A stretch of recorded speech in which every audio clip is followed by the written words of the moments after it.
Gak kalah pentingnya juga dari sisi SDM-nya juga kita melakukan koordinasi kewilayahan dengan aparat setempat ya dalam rangka peningkatan keamanan gitu. Dan ini untuk masa angkutan Lebaran tahun 2023 ini di Pri 4 Tanjung Karang mengoperasikan 6 perjalanan ya. 6 perjalanan. Ada beberapa tipe pembatalan kita bisa reschedule atau memang nggak jadi berangkat. Siap. Jadi kita tinggal siapin ID-nya aja. Kita ada angkatan, CS, ada form pembatalan, kita datang. Nggak lama kok, paling 5-10 menit kita pas pembatalannya yang bawa kartu identitas yang sama dengan yang ada di loketnya. Siap. Sekitar 96-98% itu hamil sempat untuk kata Raja Basa yang tujuan Tanjung Karang Kertapati udah hampir habis. Data-data penumpang kita kan terdata ya. Nah, ada salah satu event yang mungkin memang nggak semua penumpang ya, tapi menurut kami itu merupakan salah satu momen yang penting dan berkesan ya selama penumpang kita naik kereta. Apa itu? Apa itu? Apa itu, Pak? Jadi kita itu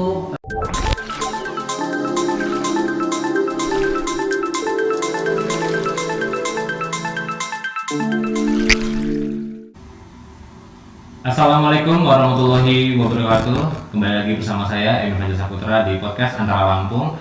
Hari ini kita kedatangan tamu yang sangat spesial yang mengerti di bidang tentang angkutan untuk perjalanan kereta api. Kita kedatangan Bapak M. Reza Fahrepi ya Pak ya. Nah, sebagai pelakar manajer humas di Pri 4 Tanjung Karang dan Bapak Tommy Wardana sebagai manajer angkutan dan fasilitas penumpang. Nah, selamat pagi Pak. Selamat siang Pak. Selamat siang Pak ini. Kayaknya kayak Pinipin. Kompak kita. Kompak ya. Betul. Gimana kabar hari ini Pak? Alhamdulillah berkat doanya Mas Emil juga ini. Alhamdulillah luar biasa. Kita senantiasa diberikan kesehatan ya. Alhamdulillah. Yang pasti harus tetap sehat. Sehat ya Pak. Semangat ya. Tetap semangat. Gimana pekerjaan di kantor? Alhamdulillah juga. Alhamdulillah. Lancar ya.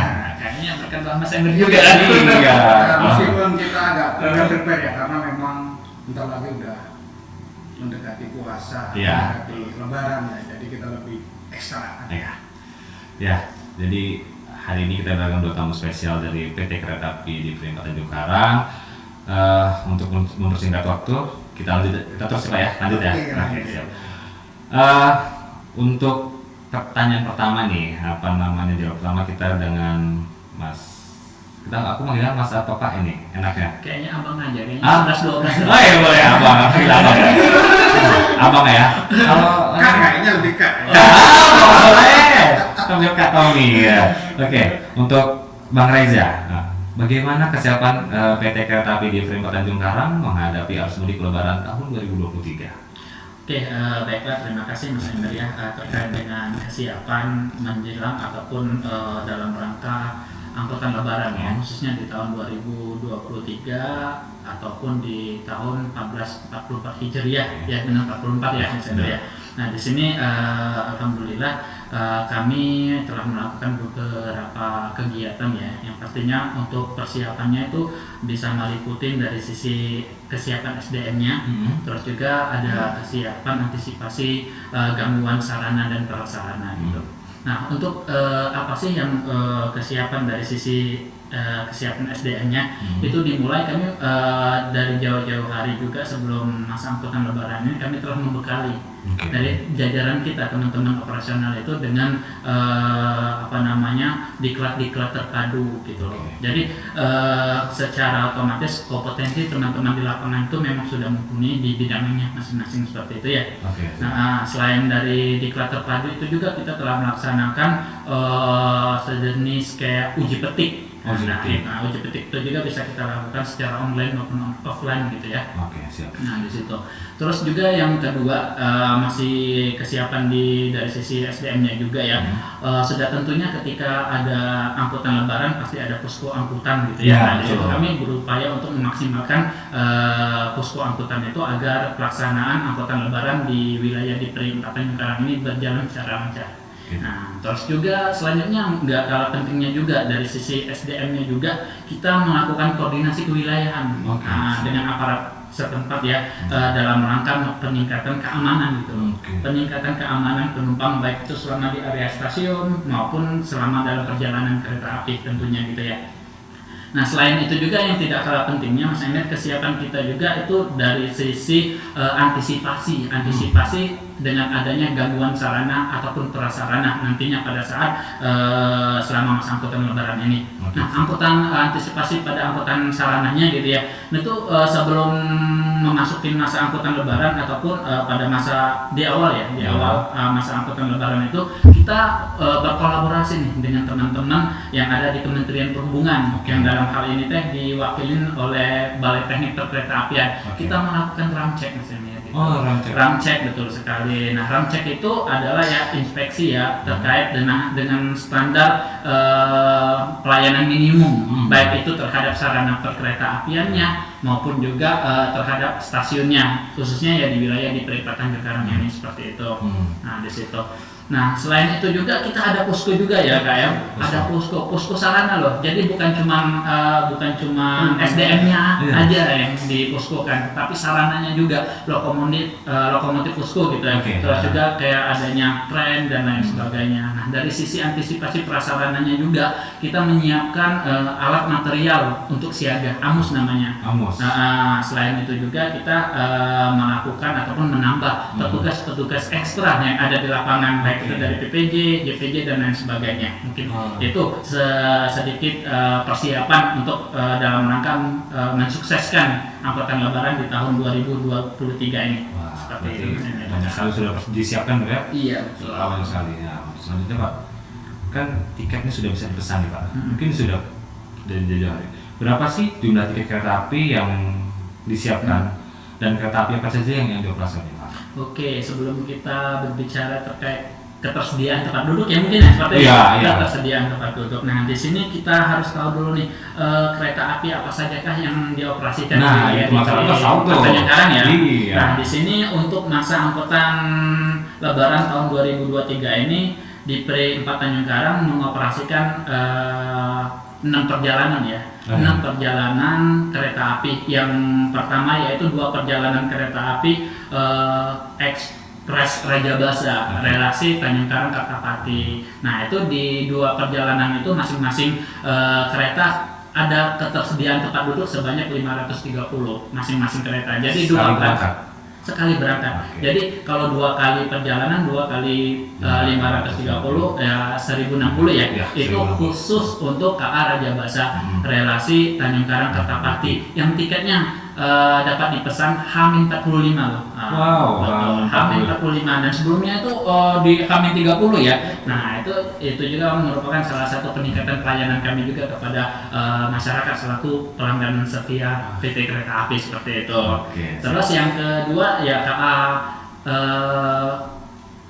Kuala Stabas. Pasti udah nggak asing lagi ya.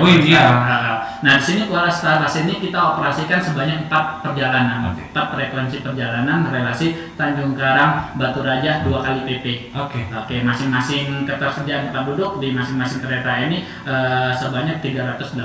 Nah, jadi kurang lebih Mas Emir, jadi setiap harinya itu untuk ketersediaan tempat duduknya itu mencapai 2.500 kurang lebih. 2.500. Dan dengan catatan ya, satu perjalanan Kuala Stabas ini tiketnya hanya dapat dipesan H-7 Mas Emir. Beda sama yang KA Rajabasa tadi seperti itu. Jadi bedanya kalau untuk KA Kuala Stabas dia hanya H-7. Betul, H-7. Kalau keberangkatan, kalau untuk KA Rajabasa tadi H-45. H-45. Kita tahu dulunya kalau salah H-30 ya. Betul.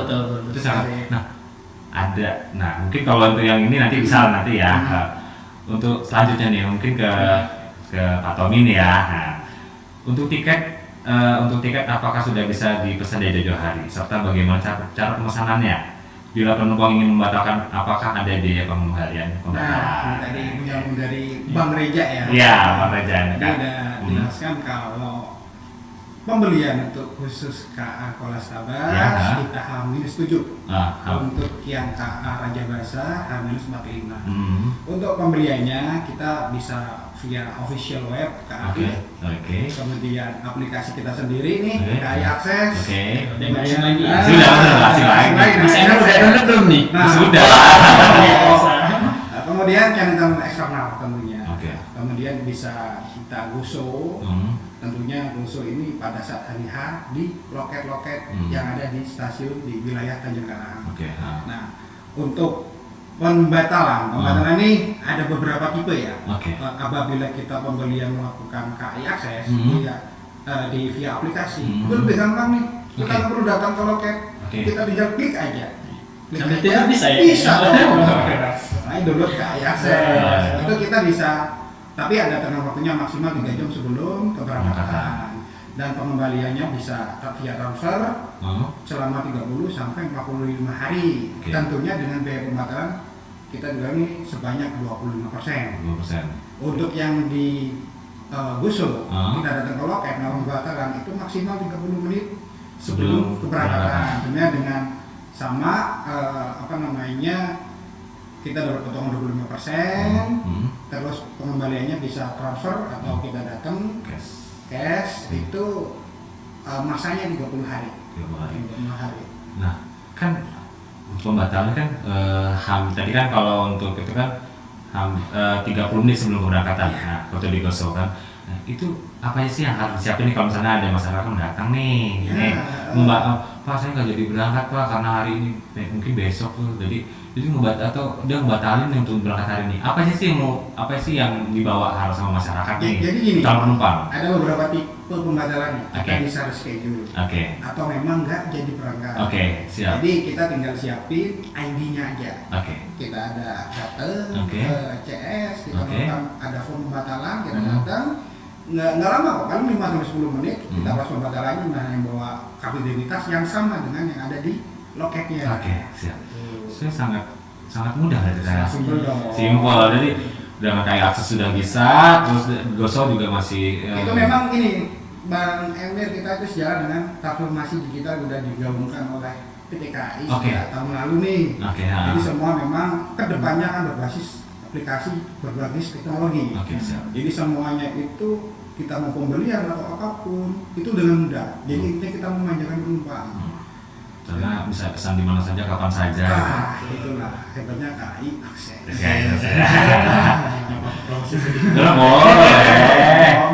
Boleh, karena jujur saya juga sebagai pengguna KAI Akses ya. Iya, karena banyak fitur-fitur yang bisa ini. Selain itu kan kalau pembayaran kan sudah bisa via transfer ke link aja juga bisa kan. Nah, terus selanjutnya nih Pak. Nah, untuk Pak ya, semuanya kakak aja itu kata lebih mudah kan. Untuk Katomi selanjutnya, sampai saat ini PT Kereta Api masih memberlakukan penggunaan atau syarat untuk penumpang yang ingin menggunakan jasa angkutan kereta api dengan melengkapi syarat-syarat wajib vaksin 3 kali. Nah, bisa jelaskan nggak sih peraturan berapa, nomor berapa? Gitu. Sebenarnya itu aturan itu bukan dari PT KAI sendiri. Itu yang perlu digarisbawahi. Jadi kita itu mengacu regulasinya itu berdasarkan SE Surat Edaran Nomor 84 Kementerian Perhubungan pada tanggal 26 Agustus dari tahun 2022. Sebenarnya aturan udah lama nih.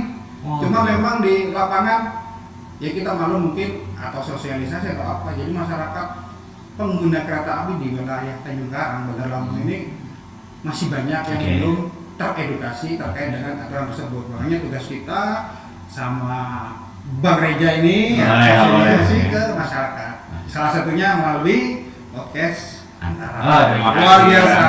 Terima kasih. Jadi selain dengan SE 84, kita itu dasarnya pada SE Kementerian Kesehatan. Itu pada 18 Desember 2022 tentang kesigapan menghadapi libur hari raya Natal tahun 2022 dan tahun 2023. Jadi syaratnya itu untuk usia 18 tahun ke atas itu hukumnya udah wajib booster atau vaksin ketiga. Bisa nih, saya itu misalkan saya nggak vaksin nih, gimana itu bisa nggak? Bisa, tapi dengan syarat harus menunjukkan surat rekomendasi alasannya apa dari rumah sakit pemerintah, Oke. ya kan dalam arti itu mungkin comorbid ya. Comorbid. Yang kedua adalah untuk usia 13 sampai 17 tahun. Oke. Nah, itu syaratnya yang diperlukan adalah minimal vaksin dosis kedua. Oke. Sama halnya dengan tadi, kalau memang saya itu masuk vaksin satu nggak bisa lagi vaksin 2, alasannya mungkin karena kesalahan apa, itu harus melampirkan surat rekomendasi dari rumah sakit pemerintah. Oke. Untuk usia 6 sampai 12 tahun itu bisa nih nggak pakai vaksin, tapi wajib harus didampingi pendamping atau orang tua. Orang tuanya itu pendamping, itu syaratnya harus lengkap.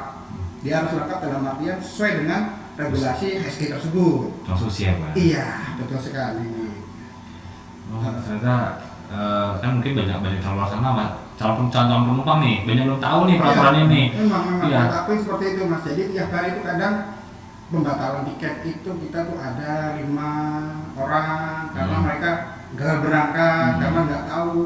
Gitu. Padahal sebenarnya aturannya udah mulai Agustus 2022 loh. Sudah lama ya? Iya. Bentar lagi ya, sekitar ada 7 bulan udah ya, Pak? Betul. Waduh. Jadi harus benar-benar sosialisasikan lagi nih kayak. Nah, kita selanjutnya nih, Pak. Nah, masih sama Kak Tommy nih. Ya. Nah, kayaknya agak dredeg kayaknya. Kebetulan kan saya juga baru di sini. Ah, gitu. Sama ya kita. Kita Beda-beda baru dari mutasi. Tapi gimana aroma atmosfer di Ya, lapas ini gimana? memang kalau dibandingkan dengan Jawa ya, tipenya karakteristik Penumpangnya itu berbeda. Oke. Jadi harus sedikit lebih sentuhan. Oke. Kita dengan cara apa? Tentunya kita harus membekali frontliner kita. Oke. Ya. Tentang gimana cara menghadapi penumpang, tipikalnya seperti ini. Oke, siap. Karena kita memang punya database ya. Database Oke. itu kita punya profiling. Jadi kita udah melakukan profiling penumpang. Untuk kualitas bahasa seperti apa, raja bahasanya seperti apa, dari segi usianya itu untuk misalnya nih yang paling banyak ternyata usia milenial. Oke. Tidak kualitas tabas.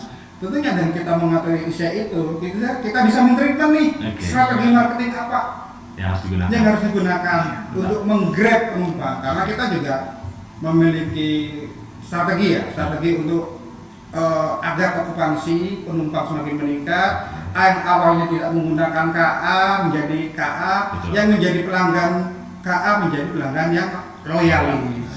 Jadi memang kita ada 3. Jadi kita ada 3 strategi ya. Yang pertama itu revenue group, bagaimana kita meningkatkan relasionnya dengan engagement, dengan ada event-event. Terus kalau yang kedua itu database ya, monitoring kita udah digital. Jadi contoh nih, sekedar info ya, pada H-4 itu tiket kereta Raja Basah udah 98% udah hampir sold. Jadi buat calon penumpang ya, H-4 sampai hari H ya. Iya, betul sekali. Jadi memang luar biasa antusias calon penumpang ini. Mungkin udah lama, tahun kemarin kita kan aturannya ketat ya. Jadi mungkin 3 tahun ya. Betul sekali. Jadi memang antusiasmenya luar biasa sekali. Padahal kapasitas tempat duduk udah 100% ya. Gitu. Betul. Kalau kemarin kan Ada pembatasan. Kalau hamilnya tadi saya juga Pak bisa diulangi berapa yang sudah ini tadi? Sekitar 96 sampai 98% itu H-4 untuk KA Raja Basah yang tujuan Tanjung Karang Kertapati udah hampir habis. Itu H plus apa Hamin? Hamin. 4 sampai hari H. Sampai hari H. Betul. 98% sudah hampir terjual. Iya. Wow, luar biasa ternyata. Nah, yang ketiga nih, belum nih tadi. Apa nih? Iya, kita itu ada winning customer experience. Bagaimana kita mengedepankan pengalaman naik kereta nih. Apa yang menjadi dia itu mungkin selalu ingat. Yang pertama itu mungkin kita itu perbaikan layanan. Layanan itu dari ada frontliner, mulai dari petugas parkir, petugas burde, semuanya terlibat. Tidak hanya dari satu unit, semuanya terlibat. Ada yang dari kondektur, prama, layanan, semua itu kita perbaiki. Yang kedua adalah fasilitas. Fasilitas di stasiun sekarang ya, kita terus-terusan meningkatkan improvement, inovasi terkait dengan fasilitas di atas kereta maupun di stasiun. Contoh yang yang ada di stasiun Tanjung Karang nih udah ada pojok baca dikit. Kita bekerja sama dengan ini ya, pemerintah provinsi juga. Jadi kita luar biasa disupport dari pemerintah provinsi juga. Kemudian ini ada air minum gratis. Oh, air minum gratis. Semua pelanggan KA bisa ambil air minum gratis Di stasiun. Wow. Ini baru nih kayak baru nih inovasi kayaknya strategi ya. Jadi kita bagaimana menggrab penumpang itu menjadi penumpang yang nggak loyal menjadi loyal. Yang awalnya nggak tahu KA menjadi suka ikut kereta. Dan yang pastinya punya kesan-kesan yang manis ya. Jadi kita memang sama Bang Reja ini udah menggrab penumpang itu dari sejak dini. Kita tuh ada namanya program EduTrain, edukasi kereta. Jadi kita kerja sama tim Humas, ada rombongan bocil-bocil ya. Bocil ya. Jadi kita mengedukasi bagaimana cara pembelian, naiknya seperti apa. Itu rutin. Jadi kita minta TK atau TK itu datang ke stasiun. Minimal dia belum naik kereta, dia udah mengenal, mengetahui, lama-lama cinta gitu loh. Hal-hal yang tidak boleh dilakukan apa, seperti pelemparan, vandalisme, itu juga kita tanamkan sejak usia dini. Jadi ternyata banyak sekali perubahan di kereta api. Mungkin saya sudah setahun terakhir ya, sudah naik kereta setahun terakhir. Tapi dengan cerita ini emang luar biasa peningkatan perubahannya, sangat drastis gitu. Itu salah satu mungkin bisa saya sebut sebagai memanjakan penumpang. Betul sekali. Karena kita menggunakan customer experience. Iya, betul. Ya Pak, selanjutnya nih masih ada yang sudah banyak mewah. Siap ya kayaknya. Sedikit tadi kayaknya Bang Emir belum tahu nih. Karena data-data penumpang kita kan terdata ya. Ini ada salah satu event yang mungkin memang nggak semua penumpang ya. Tapi menurut kami itu merupakan salah satu momen yang penting dan berkesan ya selama penumpang kita naik kereta. Apa itu Pak? Apa ya? Apa tuh Bang? Jadi kita itu data penumpang itu ada data tanggal lahir ya. Nah, itu seperti yang disampaikan sama Kak Komi tadi. Itu kadang-kadang salah satu strategi juga. Itu ada event-event. Nah, event-eventnya mendadakan gitu loh. Dan kita mendata para penumpang kita melalui database. Kita lihat kalau seandainya pada saat keberangkatan itu bertepatan dengan hari ulang tahunnya. Nah, di situ kita adakan event dadakan ya. Surprise ya. Ternyata cara kereta api unik sekali untuk menarik pelanggan ini. Jangan-jangan nanti Mas Emir mau naik kereta pada saat ulang tahun. Bisa lagi nanti kayaknya nanti pas mendarat saya ulang tahun saya harus pesan kereta ini. Naik kereta ini. Berarti itu salah satu surprise ya? Iya, salah satu upaya dari kita dari kereta api untuk meningkatkan pelayanan kepada calon penumpang. Masih siap Kak? Siap. Sebagai warga negara yang ingin menaikkan angkutan umum fasilitas bisa menerima manfaat dari pemilik jasa tersebut. Nah untuk itu apa saja fasilitas yang bisa didapat oleh masyarakat bila ingin menggunakan jasa angkutan kereta api? Nah ini kita mulai dari namanya kita tuh ada circle or service ya, circle pelayanan ya. Jadi penumpang mulai masuk parkir, kita mengedukasi petugas parkir ramah. Pada saat udah masuk parkir dia mau ke kendaraan, mau beli tiket. Kalau kayak kita bikin suasana loketnya itu kekinian lah, udah Instagramable kalau bahasa anak-anak ya. Kemudian dari layanan providernya, tiketingnya, customer service-nya. Setelah penumpang itu beli kemudian jalan bergas boarding. Setelah dia masuk boarding di ruang tunggu tadi udah saya bilang ada beberapa improvement yang sudah dilakukan oleh kami. Jadi intinya itu agar penumpang nyaman saat menunggu itu kereta. Setelah penumpang menunggu kereta datang, mereka masuk ke dalam kereta. Nah, fasilitas kereta tentunya mulai dari kebersihan, mulai petugas yang berdinas di atas KA, kemudian fasilitas pelayanannya memang bertahap ya. Untuk Polrestabes ini beda dengan kereta yang digunakan oleh kereta Raja Basa. Okay. Untuk yang Raja Basa itu 106 tempat duduk, untuk yang Kuala Stabas 80 tempat duduk. Tentunya kalau bilang nyaman, lebih nyamannya Kuala Stabas. Tapi tenang aja, alhamdulillah memang dari tim pusat itu sekarang lagi bertahap untuk meremajakan. Jadi kereta distandarkan lah, jadi disamakan, jadi layanan itu sama. Kalau yang premium Stabas itu komposisi kursinya 22. Kalau yang Raja Basa tadi kan ada 32. Iya, betul. 32. Kemudian TV ada, AC udah sentral. Kebersihan, kalau kebersihan sama lah, kita harus sama. Toilet, jadi semua fasilitas layanan itu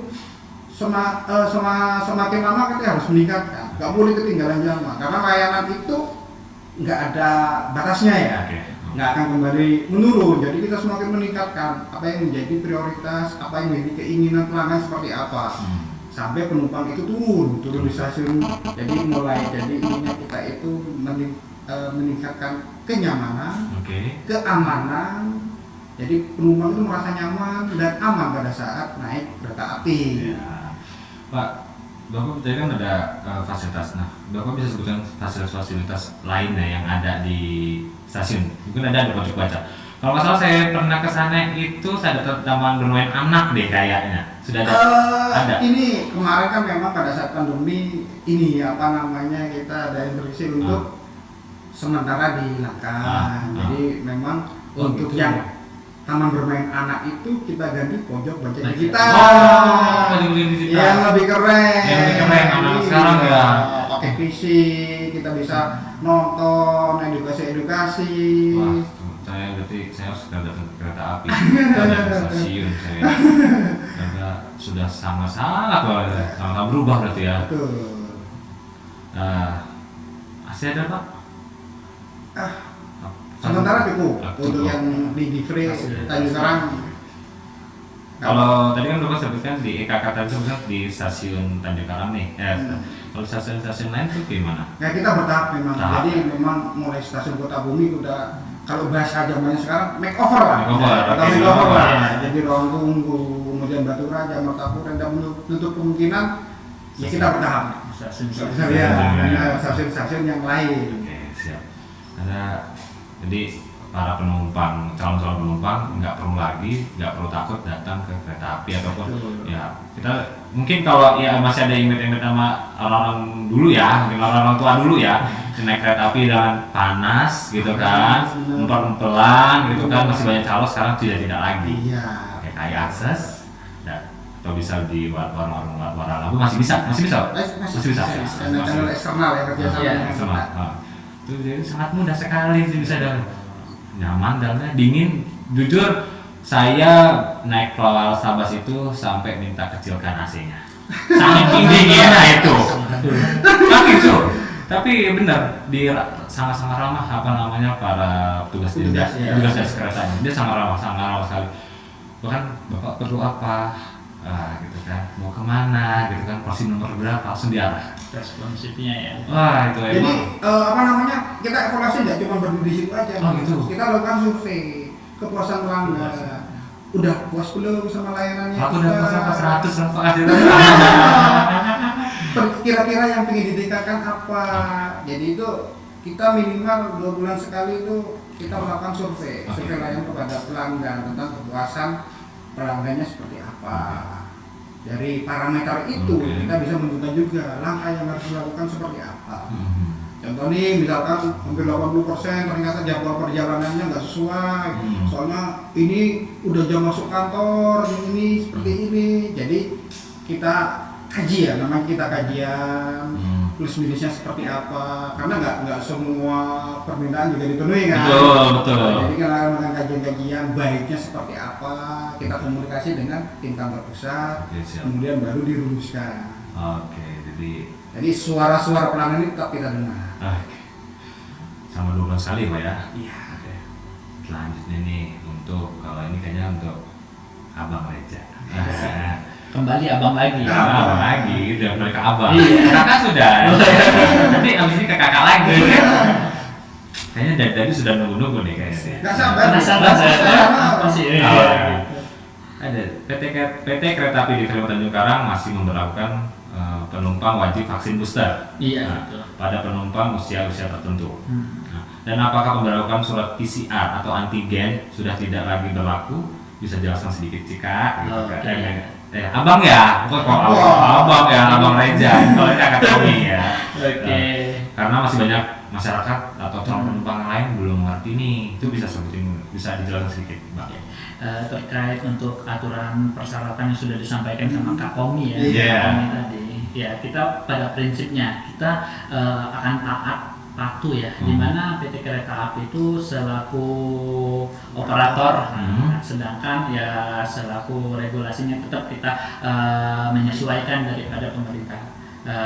Baik itu dari Kementerian Perhubungan dan lain sebagainya instansi terkait. Nah di situ pada prinsipnya kita akan taat, patuh, dan ketika memang ada aturan-aturan baru, nah kita akan segera menyesuaikan seperti itu. Termasuk juga dengan aturan penggunaan ataupun penggunaan rapid test ya tadi ya, rapid test antigen ataupun PCR itu pada tanggal 30 Agustus ya. Kak Tommy ya, yang disampaikan tadi kan sudah keluar surat edaran Kementerian Perhubungan 84 itu. Nah mulai pada saat itu memang sudah tidak diberlakukan lagi untuk syarat penggunaan rapid tes antigen itu seperti itu.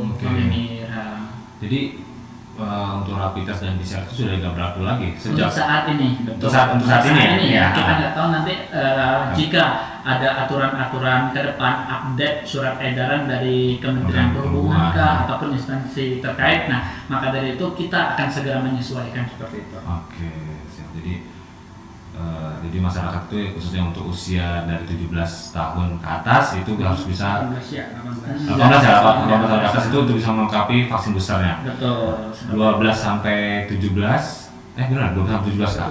Betul. 12 sampai 17 itu bisa vaksin 2 dan 6 sampai 12. 6 sampai 12 itu didampingi vaksin kedua juga, tapi bisa ya. Nah, itu atau gitu ya, bukan dan. Jadi kalau atau kok bisa dipilih salah satu. Seandainya kalau memang tidak ada vaksin kedua, bisa dilengkapi dengan surat keterangan gitu. Sama kalau ada pendamping, pendamping iya seperti itu. Lagi. Apalagi anak-anak yang di bawah 6 tahun gitu ya, seperti itu. Cukup didampingin sama orang tuanya yang tentunya harus dilengkapi sesuai dengan persyaratan, bisa vaksin ketiga atau dengan kelengkapan yang lain seperti itu. Jadi sudah masyarakat, jadi calon-calon penumpang jangan harus lengkapin vaksin boosternya untuk usia 18 tahun ke atas, dan untuk usia 12 sampai 17 bisa vaksin 2, terus untuk 6 sampai dengan 12 bisa pilih salah satu tuh ya. Atau bisa. Intinya pendampingnya juga harus lengkap. Dan pendampingnya harus lengkap. Iya. Pendampingnya siapa dulu nih?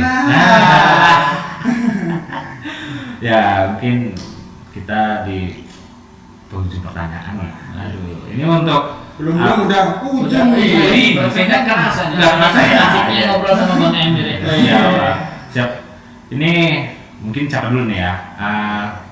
Apa sih harapan Abang dan Kak Tommy sendiri, dan apa sih pesan-pesan yang ingin Abang dan Kak Tommy sampaikan kepada masyarakat yang ingin menaik angkutan kereta api? Sebelumnya bisa dulu nih. Sulit nggak? Saya. Boleh ya? Ya? Oh boleh. Kakak dulu. Kakak dulu ya. Oke, sebelumnya saya mengucapkan terima kasih kepada para pelanggan kereta api di wilayah Diferi 4 karena sudah mempercayakan kereta api sebagai pilihan utama transportasi publiknya. Saya juga mungkin menghimbau kenapa sebenarnya ada H-45 itu sebenarnya memberikan kesempatan kepada calon pelanggan untuk lebih memilih, untuk lebih memprepare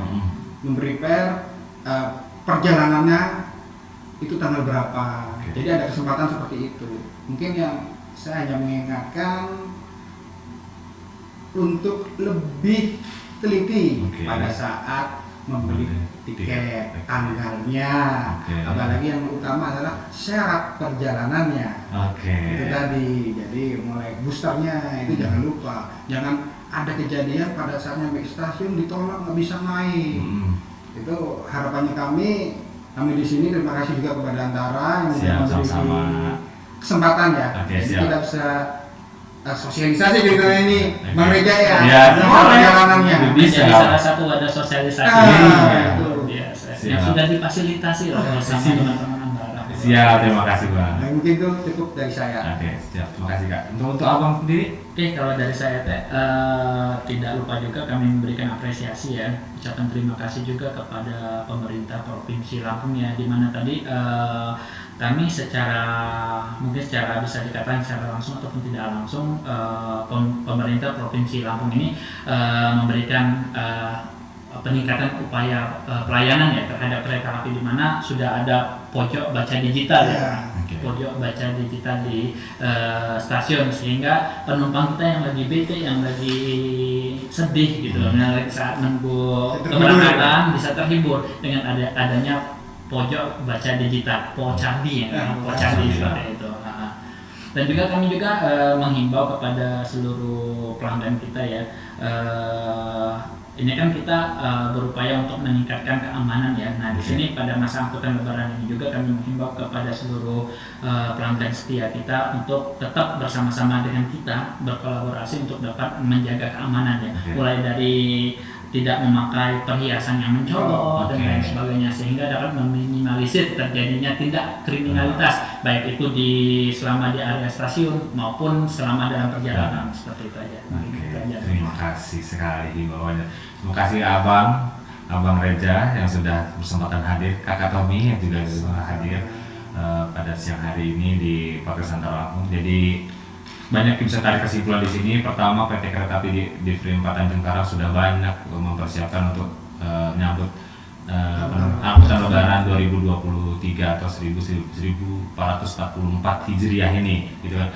Dari fasilitas yang ada di stasiun, dari layanan atas kereta dan lain sebagainya macamnya, dan juga tingkatan pengamanan. Ya, wah itu juga sudah sudah disiapkan juga sangat-sangat matang, kayaknya sudah sangat matang sekali nih kayaknya untuk menyambut tahun 2023 ini. Karena apa? 3 tahun tidak ada mudik kayaknya. Ya benar kan ya Pak ya?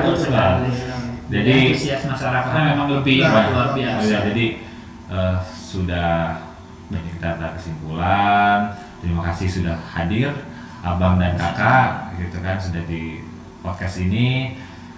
Semoga perjalanan kereta di Frame Tanjung Karang selama angkutan Lebaran tetap bisa berjalan dengan lancar. Dari awal sampai dengan akhir, sampai dengan selesai. Amin. Kita antara bisa mendukung nih, kita kan bisa mendukung apa sih program nanti. Biasanya nggak ada program mendekati atau sebelum Lebaran, misalnya ada apa informasi apa, bisa informasi ke antara gitu kan. Ya pemirsa, demikianlah bincang-bincang siang hari ini bersama dengan Abang Reja dan Kakak Tommy. Saya Emi Fajar Saputra selaku host dari dari kantor Berita Antara Biro Provinsi Lampung mengucapkan selamat siang dan wassalamualaikum warahmatullahi wabarakatuh. Waalaikumsalam warahmatullahi wabarakatuh. Terima kasih.